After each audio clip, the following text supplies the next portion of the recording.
Alors un petit avertissement quand même avant de commencer cette vidéo, on va spoiler comme des gros porcs. Partons du principe que tout le monde a vu la saga Vendredi 13, donc si vous voulez pas vous faire spoil, ne regardez pas la vidéo, faites-vous les 12 films et vous revenez après. Vous l'avez peut-être deviné, nous allons parler de Vendredi 13. Salut à tous et bienvenue pour cette nouvelle saga à regarder dans le noir. Quand on pense à la saga Vendredi 13, on pense bien évidemment à son célèbre tueur au masque de hockey, Jason Voorhees. Mais souvenez-vous, lorsque le premier Vendredi 13 sort en 1980, le tueur n'est pas Jason, mais Pamela Voorhees, qui n'est d'autre que sa mère. De ce fait, il nous paraît important de commencer par le début en vous expliquant qui est Pamela. C'est vachement mieux de commencer par le début. Ça dépend des films. Je ne suis pas fan des univers étendus, sauf que là, on va devoir passer par la case bande dessinée pour développer le personnage de Pamela Voorhees, puisque, en gros, ce qui se passe dans les bandes dessinées corrobore avec ce qui est évoqué dans le film. Donc, la biographie de Pamela Voorhees est développée dans une BD en 2 tomes, nommée Vendredi 13. Pamela's Tale. Merci Maryse. En 1946, Pamela est une jeune mariée enceinte et heureuse, ou pas, puisqu'elle vit dans une caravane avec son mari Elias qui la bat quotidiennement. Alors, pour rentrer de suite dans le vif du sujet, la gentille Pamela dit entendre son enfant à naître qui lui demande tout simplement de commettre des actes violents. Qui était déjà pas très sain d'esprit avant sa naissance, le pauvre garçon. Donc, cette année-là, après avoir subi une fois de plus le courroux de son mari, Pamela va à nouveau entendre la voix de son enfant à naître, lui demandant cette fois-ci de buter ce sale type en fait. Donc, s'agit-il d'une véritable connexion avec son enfant ou la dame Pamela yoyote-t-elle de la touffe? Impossible à savoir. Après le meurtre d'Elias, Pamela Voorhees déménage à Crystal Lake, sentant que son dieu l'y avait appelé, et elle est embauchée durant la saison estivale pour travailler au camp comme cantinière afin de servir des victuailles à 75 personnes. Oui, ce détail est important. Même si Pamela voit en Jason un enfant parfait, ce dernier va naître avec de graves malformations au niveau du visage. En juin 1957, la nounou de Jason informera Pamela que ce dernier violenta et tua des chatons. Connard. Sauf que Pamela, en fait, ne va pas réprimander Jason, préférant le prendre dans ses bras et lui dire qu'elle sera toujours là pour le protéger. Tout à fait normal. Attends, je veux bien qu'il bute des gens, mais des chats. Alors que Pamela prend un peu de temps libre en dehors du camp, elle laissera Jason sous la surveillance des moniteurs du camp, qui ces derniers seront beaucoup trop occupés à faire des petites galipettes dans les bois. Le jeune Jason, âgé à ce moment-là de 11 ans, se noiera dans le lac, plongeant Pamela dans une folie meurtrière. L'été suivant, soit en 1958, si vous n'êtes pas très fort en calcul mental, On est sympa. Pamela retrouve son travail au camp de Crystal Lake et, comble du hasard, s'aperçoit que les 2 moniteurs occupés à faire des galipettes pendant que son Jason se noyait, à savoir Barry et Claudette. Merci Maryse, Je vous en prie. ils travaillent toujours. De là, elle va décider de venger son petit Jason, les tuant en plein débat amoureux. Puisque pour Pamela, il représente la nature pécheresse de tous ceux qu'elle tient pour responsables de la mort de son petit Jason. Et donc, allez savoir pourquoi, elle ne sera jamais soupçonnée des meurtres. Donc, suite à ça, le camp fermera définitivement ses portes, enfin jusqu'en 1979, puisqu'on est dans Vendredi 13, et rien n'est définitif. Rien. Rien. Nothing. Et c'est à ce moment-là qu'on raccroche les wagons et que commence le premier Vendredi 13. Le camp de Crystal Lake réouvre donc ses portes à l'été 1979 et on va suivre tout d'abord Annie qui va être engagée au camp comme cuisinière. Sur la route qui l'emmènera à Crystal Lake, elle va rencontrer plusieurs locaux qui la préviendront que la mort rôderait sur ce camp. Bien évidemment, elle en a rien à cirer, sinon il n'y a pas de film. Et puis la suite, on la connaît tous. Non, pas moi. Ah bon? Je vais te la raconter. Tous les moniteurs qui succomberont au plaisir de la chair seront sauvagement assassinés. Parce que oui, dans Vendredi 13, le sexe c'est mal, mais vraiment très mal. C'est pas moi qui le dis. La dernière survivante du camp, Alice, découvrira à la fin du film, parce qu'on vous spoil, on vous avait prévenu, si vous êtes encore là, tant pis pour vous, Donc Alice se rendra compte que le meurtrier n'est autre qu'une meurtrière, puisque c'est Pamela Voorhees, la maman de Jason. Elle lui expliquera pourquoi elle fait tout ça, en lui racontant son histoire. Au cours de leur affrontement final, Alice tuera Pamela en lui tranchant la tête. Elle ira ensuite se réfugier dans une barque au milieu du lac, puis elle rêvera que Jason, Jackie dans la VF, on ne sait pas pourquoi, mais Jackie, l'attire au fond du lac. Cette scène d'ailleurs est un hommage à la dernière scène de Carrie au bal du diable. Cette dernière est alors persuadée que Jason est toujours vivant. Alors vous avez peut-être remarqué la présence d'un guest qu'on n'avait pas vu depuis longtemps. Donc Vendredi 13, sorti en 1980 et réalisé par Sean S. Cunningham pour un budget des plus modestes puisqu'il atteindra la somme pharaonique de 500 000 $. Rien que ça.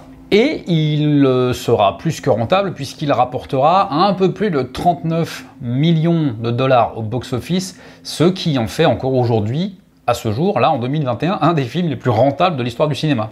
Donc le budget du film étant plus que restreint, le chef opérateur se verra dans l'obligation de faire avec les moyens du bord, en gros avec les éclairages disponibles sur place. Mais c'est justement ce manque de lumière qui fait la photographie caractéristique du film, enfin du moins du premier, et c'est ce manque de lumière qui donnera aux spectateurs qui donnera la sensation d'être immergé au milieu de cette nature hostile, au milieu des bois, avec la menace de Jason ou de Pamela Voorhees dans le premier qui peut surgir à tout moment. Au casting de ce premier film, on retrouvera bien sûr Betsy Palmer dans le rôle de Pamela Voorhees, mais aussi un tout jeune Kevin Bacon qui avait 21 ans à l'époque. Et l'illustre Tom Savini, quant à lui, s'occupera des maquillages. Tom Savini, pour le coup, malgré le manque de budget, il a eu carte blanche sur le projet. Vas-y, fais-toi plaisir. Même si Vendredi 13 a aujourd'hui un statut de film culte, voire même de saga culte, il n'a pourtant pas une aussi belle réputation que son homologue slasher, Halloween, dont il s'inspire. En effet, la saga repose sur des motivations mercantiles, le seul but ici étant de surfer sur la vague d'Halloween, du succès d'Halloween, pour faire de l'argent. Cunningham, donc le réalisateur, dira même: ce film n'a aucun impact émotionnel sur moi, c'est de la plomberie, les personnages sont sans épaisseur et celui qui traite Vendredi 13 d'œuvre est un prétentieux. Nous faisons du business, il y a une différence. Alors ce sont vraiment ses mots à lui. Et tout est dit ici, puisque c'est bien suite au succès de Vendredi 13 que le business du slasher comme on le connaît aujourd'hui va vraiment débuter. Et quand il parle de business, eh bien on voit bien que le père Cunningham, il s'y connaît, puisque malgré les critiques négatives et les 2 nominations aux Razzie Awards, on vous l'a dit avant, le film est toujours considéré, enfin il fait toujours partie des films les plus rentables de l'histoire du cinéma. Même si le slasher existait déjà avant Vendredi 13, il va tout de même servir d'inspiration à d'autres films, comme par exemple Massacre au camp d'été en 1983. Bon, pour celui-là, pas beaucoup de doutes possibles quant à l'inspiration vu le titre. Ou encore Carnage, sorti en 1981, qui sera d'ailleurs le premier film produit par un certain Harvey Weinstein. Le tueur du vendredi. Ouais, parce que les autres jours, il est en RTT. Donc c'est dans ce film que Jason commettra ses premiers meurtres. Ah, surprise, Alice avait raison dans le précédent. Il est pas mort. Jason est bien vivant et il veut venger la mort de sa maman chérie. Il quittera donc Crystal Lake pour aller assassiner Alice, donc responsable de la mort de Pamela dans le premier film. Puis, après avoir accompli sa vengeance, il retournera à Crystal Lake. Donc 5 ans après le massacre de 1979, un dénommé Paul Holt va rouvrir le camp un peu plus loin que le camp initial. Le Packanack Lodge, l'ancien camp de Crystal Lake, donc étant désormais interdit au public. Et on comprend aisément pourquoi. Il obtiendra le nom de camp sanglant. Et d'ailleurs, pour la petite anecdote, le film à l'origine ne devait pas s'appeler Vendredi 13, mais A Long Night at Camp Blood. Une longue nuit au camp sanglant, dans la langue de Laurent Romeshko. Donc le soir du vendredi 13, puisque je rappelle que les autres jours il était en congé, les moniteurs vont tous se faire attraper par Jason et se faire trucider, on peut le dire. Et donc c'est ainsi que commence la saga, du moins telle qu'on la connaît aujourd'hui. Comme on vous l'a dit un petit peu plus tôt, Jason est donc né en 1946. Il souffre d'une déformation faciale ainsi que d'hydrocéphalie. Alors l'hydrocéphalie, c'est quoi? C'est une augmentation du liquide encéphalo-rachidien. Il souffre également de troubles mentaux. En raison de ces troubles mentaux, il ne fréquentera pas l'école. C'est Pamela donc qui va l'éduquer de manière très rudimentaire, mais il apprendra très vite à obéir aux ordres de sa très chère maman, puisqu'il pense que sans elle, il n'est rien et il n'arrivera à rien. Donc en 1957, quand Pamela est embauchée au camp de Crystal Lake, ils vont tous les deux emménager là-bas. Il passera la plupart de son temps avec sa très chère maman, bien évidemment, et il sera moqué et intimidé par les autres enfants du camp. Lorsque sa mère s'absentera du camp et le laissera sous la surveillance de nos très chers moniteurs libidineux, bien trop occupés à fricotouiller ensemble, les autres enfants du camp l'attraperont et le jetteront dans le lac. C'est à ce moment-là donc que Jason se noiera. D'ailleurs, cette scène est visible dans Freddy contre Jason.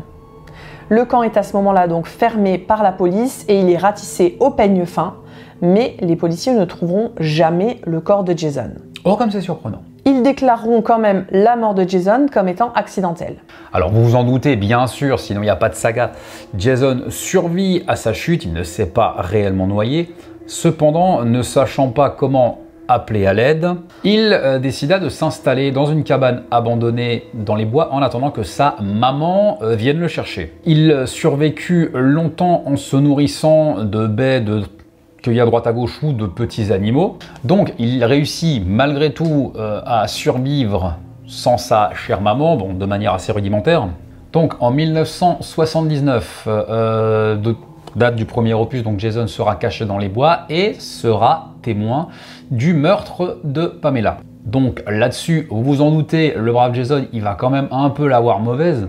Donc il décida de prendre les vêtements de sa maman et sa tête décapitée, ainsi que la machette qui a décapité sa pauvre maman, et décida d'en faire un autel sur lequel il pouvait rendre hommage à sa petite maman chérie. Il est très sain d'esprit, le garçon. 2 mois plus tard, il quitte Crystal Lake pour venger la mort de Pamela. Donc les premiers meurtres en série de Jason commenceront à l'été 84, un vendredi 13 bien sûr.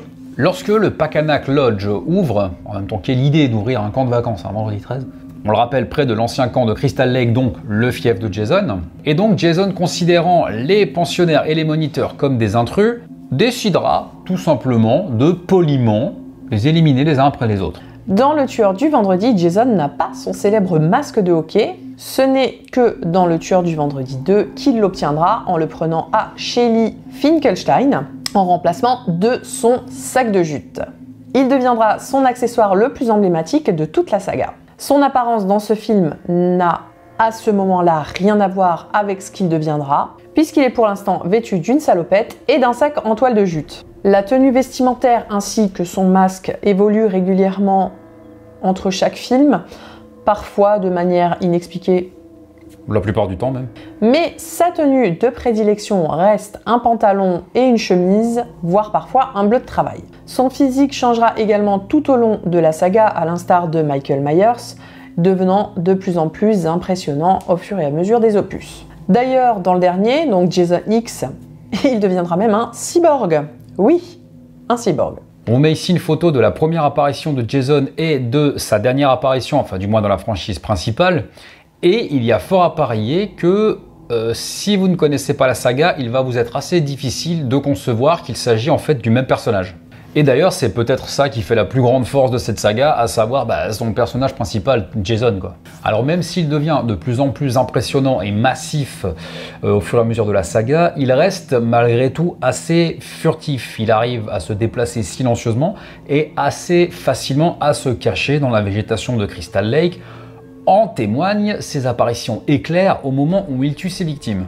Donc son arme de prédilection est bien sûr sa machette, en l'occurrence celle qui a servi à décapiter sa mère, qu'il délaisse en de rares occasions, mais il affectionne aussi particulièrement les outils de jardinage, et on le voit assez fréquemment tuer des gens de ses propres mains. Pour vous donner une idée un peu de la force du Gugus quand même, ça lui arrive de transpercer des corps à coups de poing, d'écrabouiller des crânes à main nue, ou de décapiter des gens d'un simple uppercut. Faut pas trop l'emmerder, quoi. En raison de sa force et de sa furtivité, il n'y a que quelques rares personnages qui réussiront à lui tenir réellement tête au cours de la saga. Mais encore pas très longtemps. Jamais très longtemps. À part pour Tommy, puisque Tommy restera dans 3 films, mais on vous parlera de lui un petit peu plus longuement après. Parmi les personnes lui ayant donné le plus de fil à retordre, on peut par exemple parler de Tina, qu'on verra dans le 7e opus, un nouveau défi. Elle réussira à vaincre Jason grâce à ses pouvoirs télékinésiques, parce que c'est cool. Parce que... Forcément, ça lui donne un avantage assez conséquent sur Jason.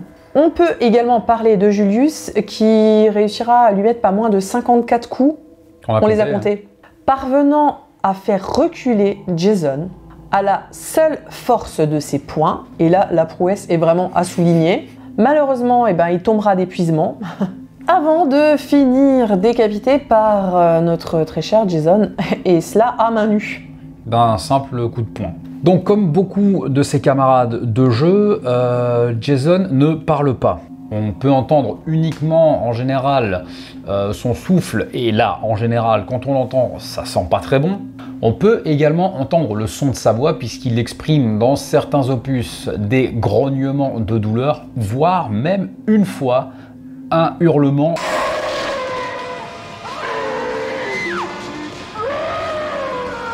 Alors, on l'entend une fois prononcer un mot, à savoir « maman », qu'il va prononcer avec une voix d'enfant.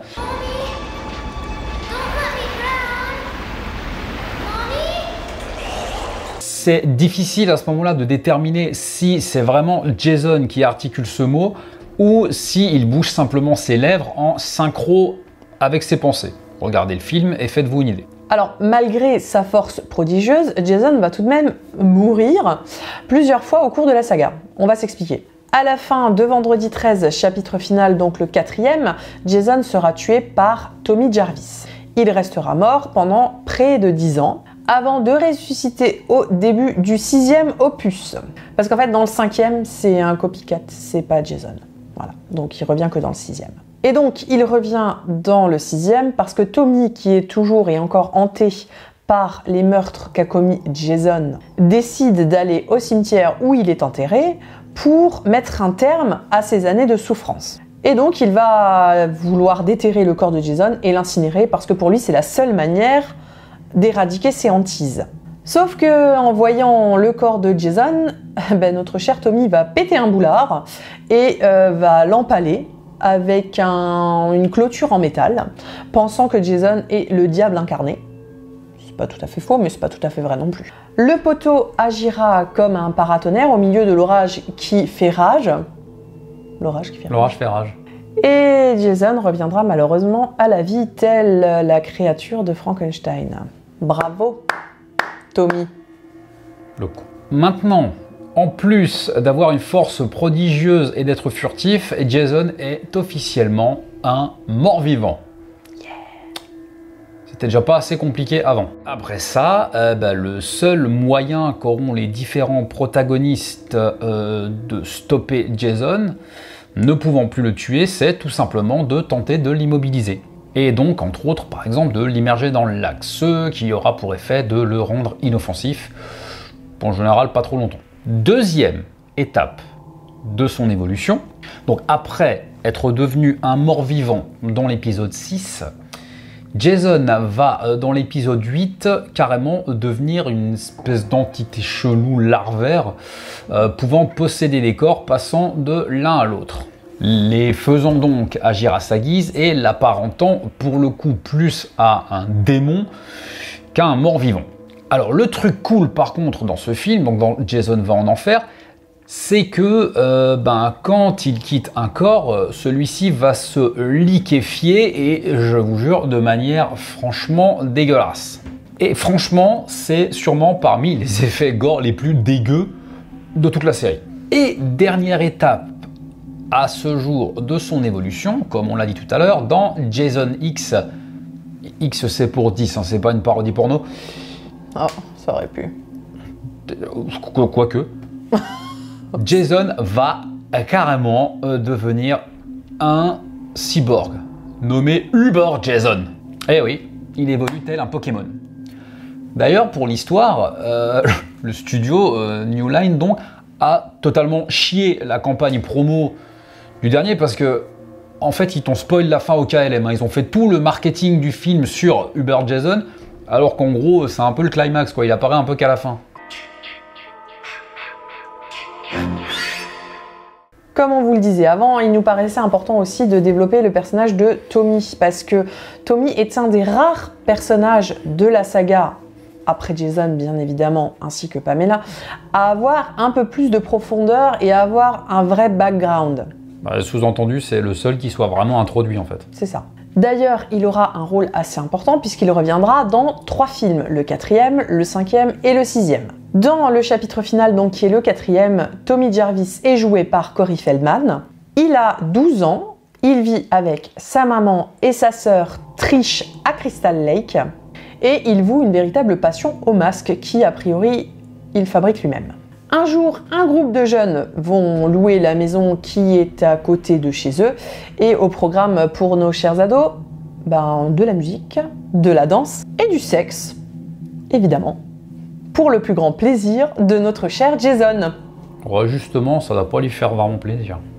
Bah si, il peut zigouiller plein de gens, il est content. Évidemment, la famille Jarvis va également être la proie de Jason qui tuera la mère de Tommy. Lors du combat final, Tommy va se raser le crâne afin de ressembler à Jason lorsqu'il était enfant et l'attirer dans un piège.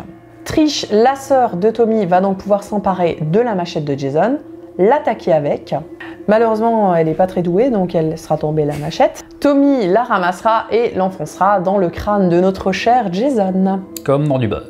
Comme dans du beurre. Pensant que le cauchemar est fini, Trish et Jason s'enlacent. Mais Tommy remarquera que les doigts de Jason continuent de bouger.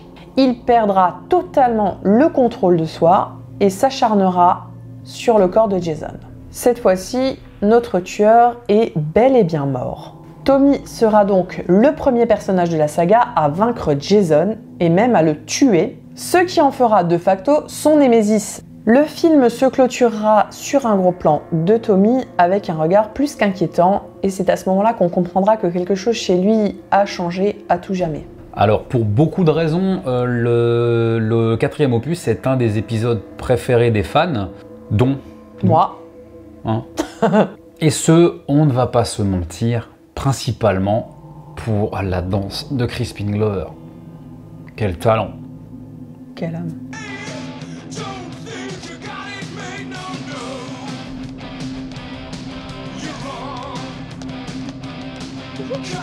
On va retrouver Tommy Jarvis 5 ans plus tard dans Une nouvelle terreur, âgé maintenant de 17 ou 18 ans selon les sources. Et on apprend qu'il a été interné dans divers hôpitaux psychiatriques et il semble, je pense qu'on peut le dire, atteint de ce qui s'apparente à un stress post-traumatique. En effet, il sera pris de violentes hallucinations et de violents cauchemars, mettant en scène, devinez... Freddy? Non, Jason. Donc il sera transféré vers l'institut Pinehurst Halfway House pour ados en difficulté isolés au fond des bois. C'est toujours mieux isolé dans les bois. Surtout dans un vendredi 13. N'est-ce pas? Évidemment, assez rapidement, les meurtres vont recommencer. Un jeune homme en fauteuil roulant nommé Joey Burns va être assassiné à coups de hache. Donc lors de l'affrontement final avec le tueur, Tommy Jarvis va découvrir qu'en réalité, sous le masque ne se trouve pas Jason, mais un imitateur, à savoir le père de Joey, donc le premier adolescent assassiné. Time to unmask the monster. Donc il s'agit du 2e film dans lequel Jason n'apparaît pas et dans lequel il n'est pas le tueur. Un an après l'affaire du copycat, on retrouvera encore une fois Tommy dans Jason le mort-vivant. Comme on vous l'a expliqué avant, donc Tommy le ressuscitera un petit peu malencontreusement, n'est-ce pas? Le con.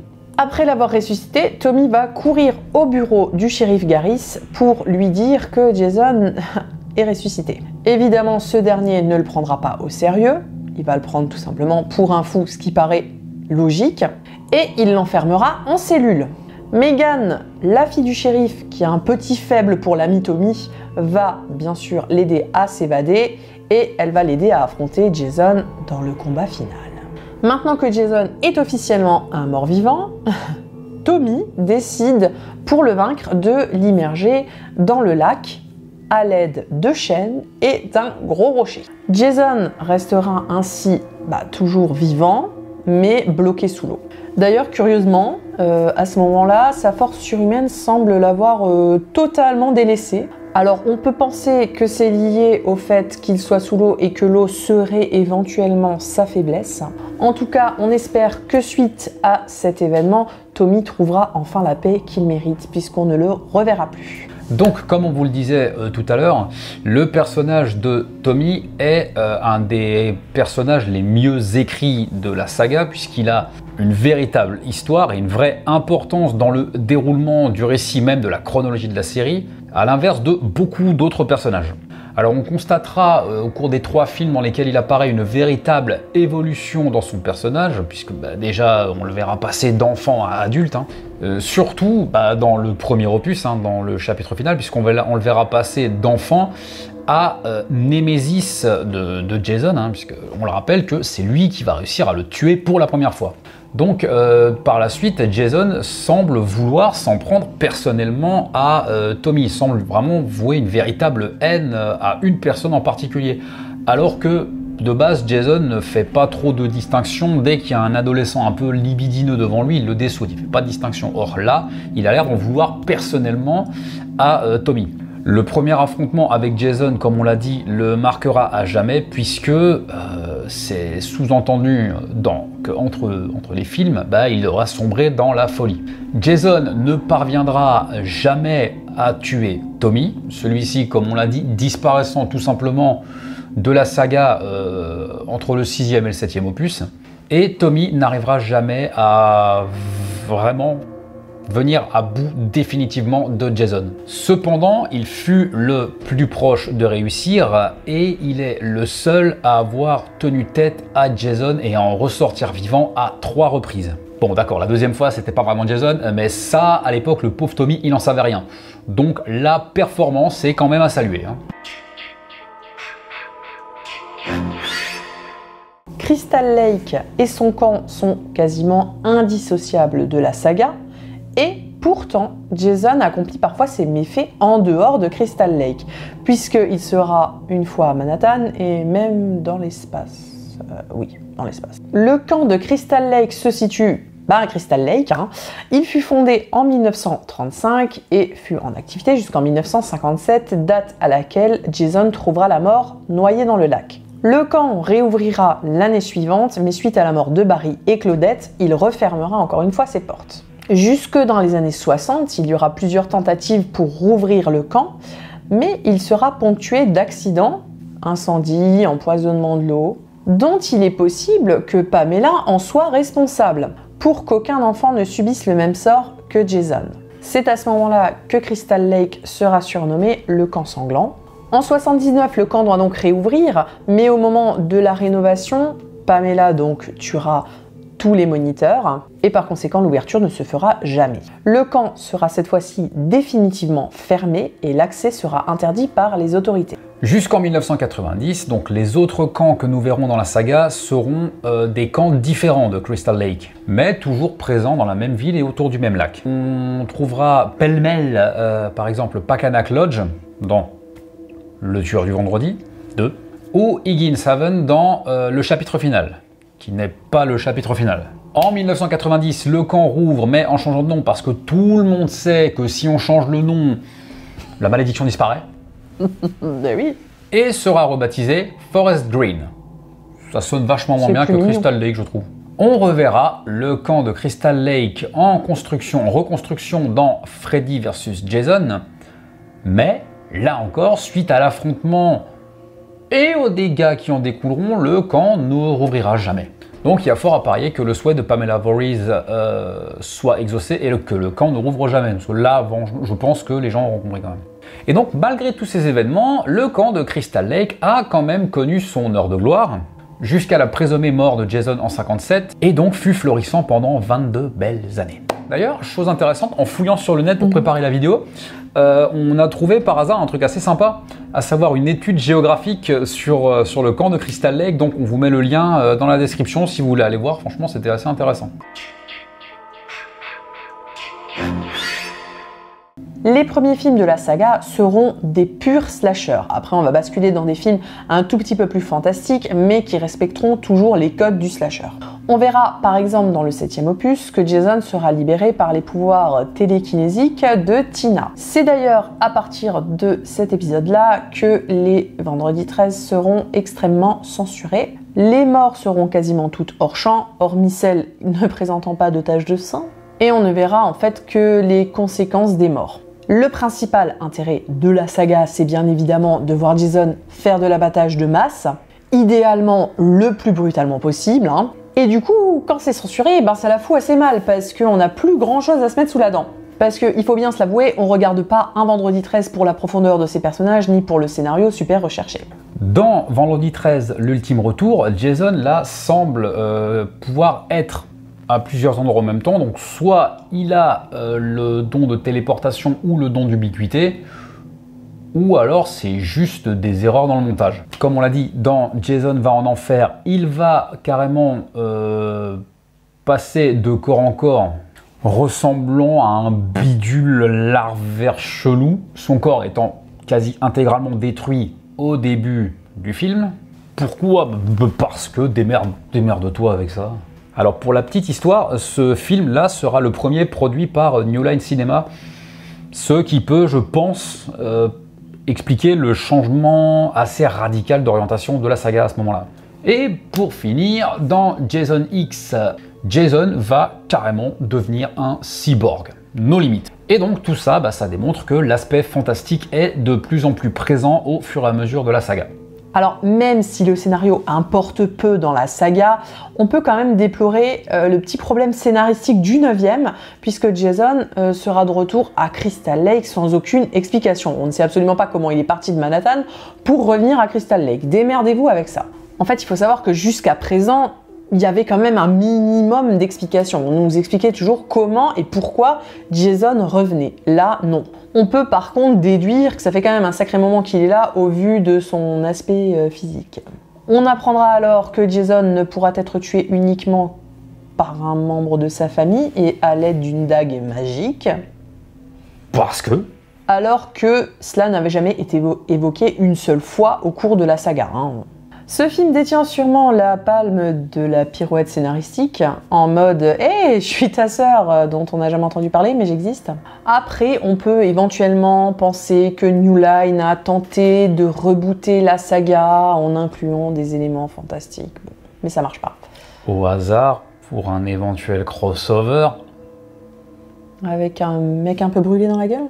Ah ouais. Beaucoup de personnes, pour ne pas dire tout le monde, considère que la franchise a réellement débuté avec le deuxième film, donc qui n'est pas titré Samedi 14, mais Le Tueur du Vendredi. Et donc avec l'arrivée de Jason. Jusqu'au distributeur français, hein, puisque le film a été titré chez nous non pas Vendredi 13 3, pardon, mais Le Tueur du Vendredi 2, sous-entendant que Le Tueur du Vendredi, donc le deuxième opus, était le premier opus.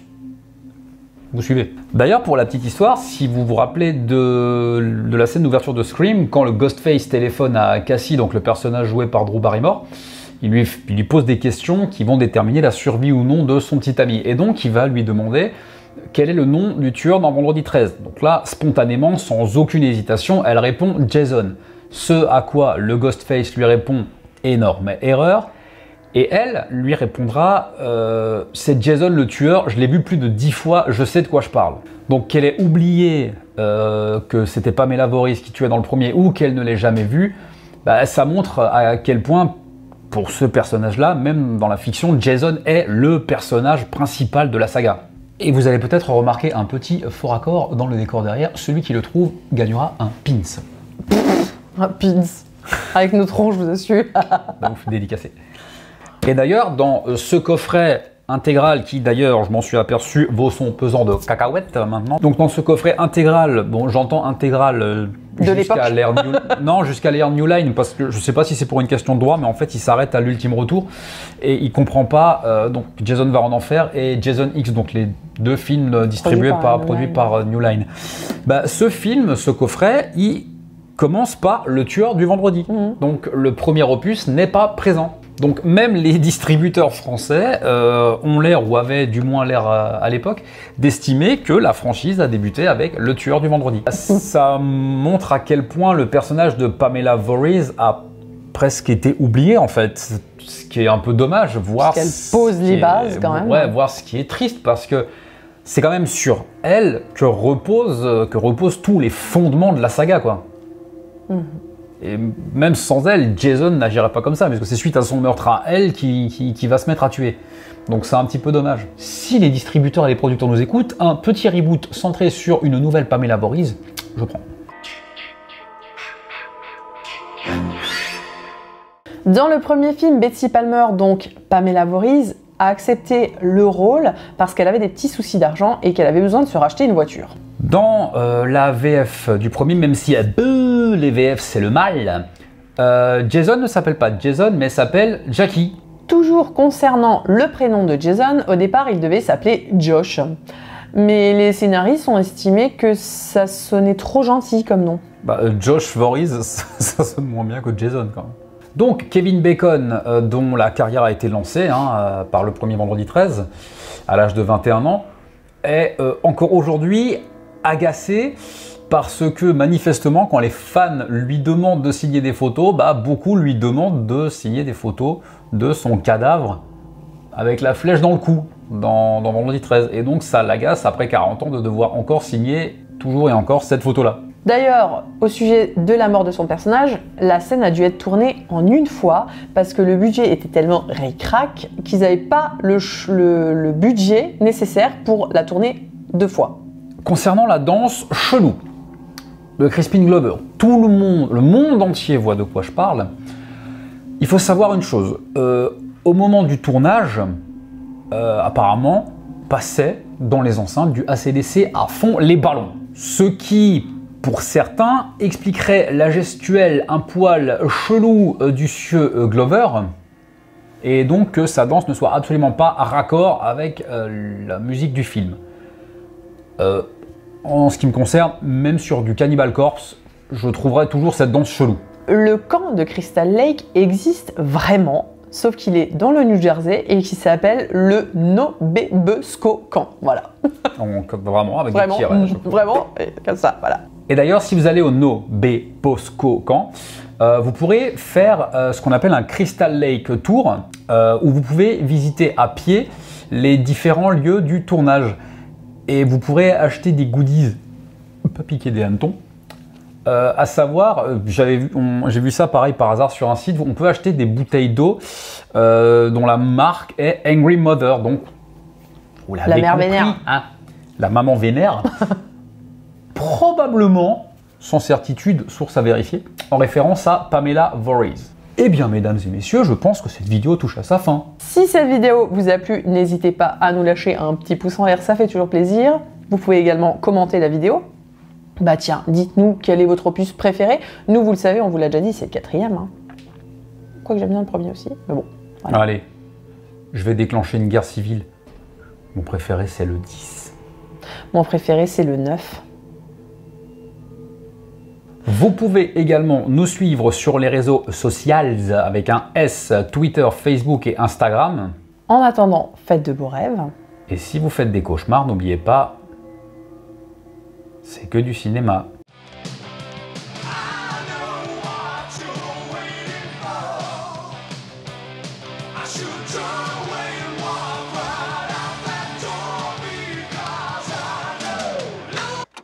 Hey, how come you turned that off?